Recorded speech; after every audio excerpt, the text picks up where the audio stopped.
What's up, groomies? It's Wendy from Groomwise Academy.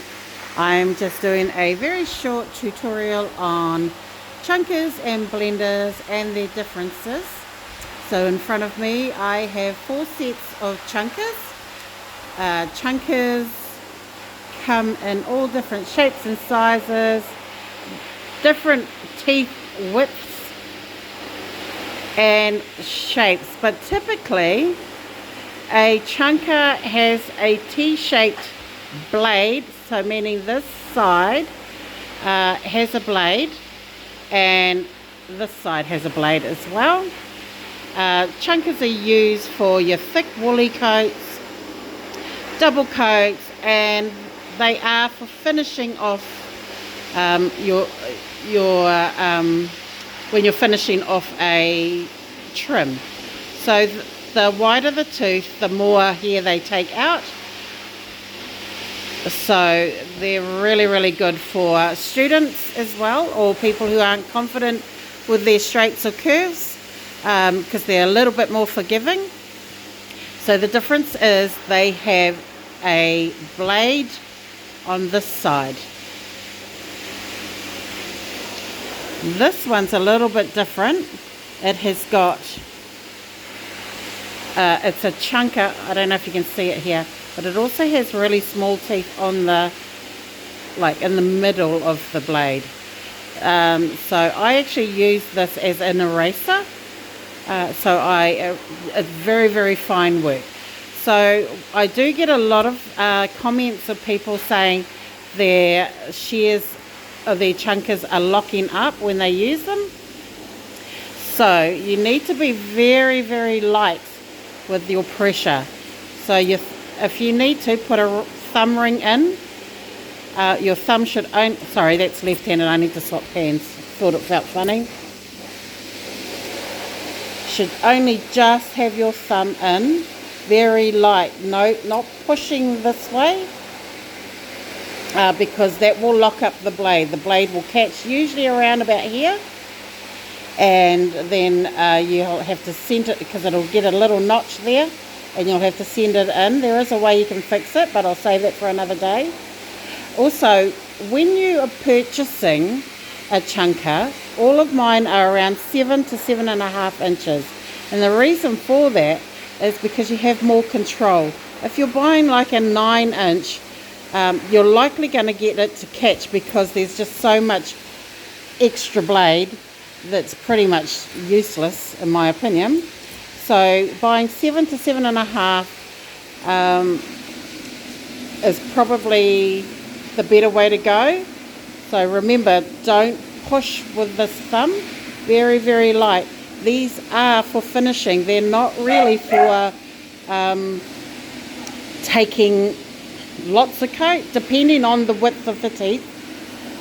So like if you find that you're trying to cut into too much coat and they jam, it's because that's not what that particular shear was designed for. So let's move those along and put these here. Sorry, that's a stain, that's not poop. Now these are blenders. So blenders have little, I don't know if you can see it, little V-shaped notches. Maybe I'll turn it around. And can you see them? In the top of the teeth. So the teeth side does not cut. The blade cuts. So that's the difference between chunkers and blenders. So the blade is the straight side, and blenders have grooves in the teeth. So blenders, the smaller the gap, the finer the work. So these are what I would use for detailing faces, around feet if I need to. They come in all, this is a 6-inch I believe, so for very small faces.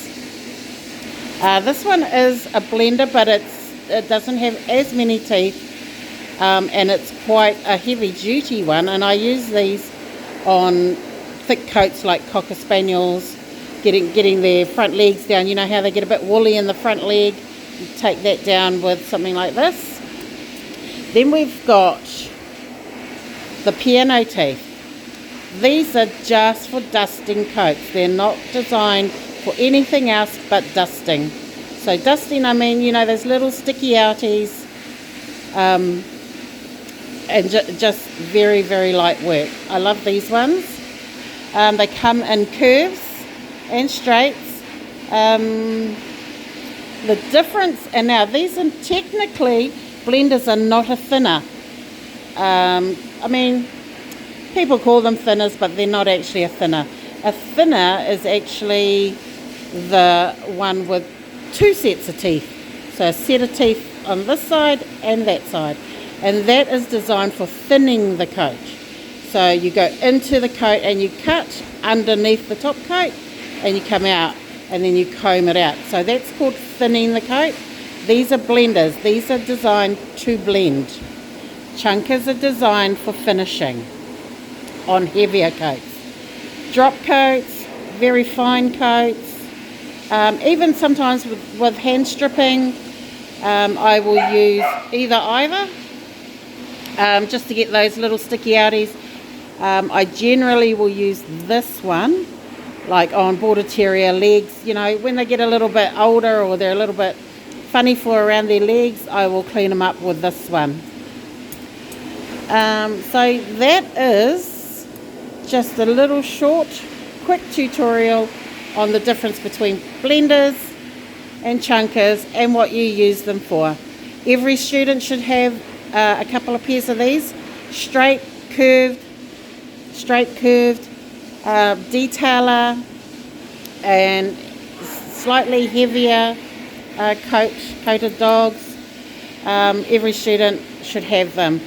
Some people, you know, like back in the day, we only had straights and some of us had curves. And so we're quite used to using straights and curves to take the coat off. But, you know, like everybody has their bad days, so chunkers are a go-to. Now, one other thing I do notice a lot of my students and other groomers around the country are trying to do faces with these bad boys, and you're not going to get the finish that you're looking for, because they're going to leave too many chunky lines, especially with those drop coated faces. You know, some of the oodles with those really, you know, straight muzzles and that, this is not what you need. You need to probably just use a straight shear and then come along with a blender and just blend it all off. So I hope that's helpful. Don't forget to like this video and subscribe to our channel to get more of our content. I'm going to try really hard to get some helpful tips up on our YouTube channel. And you guys have a great day, and we'll see you soon.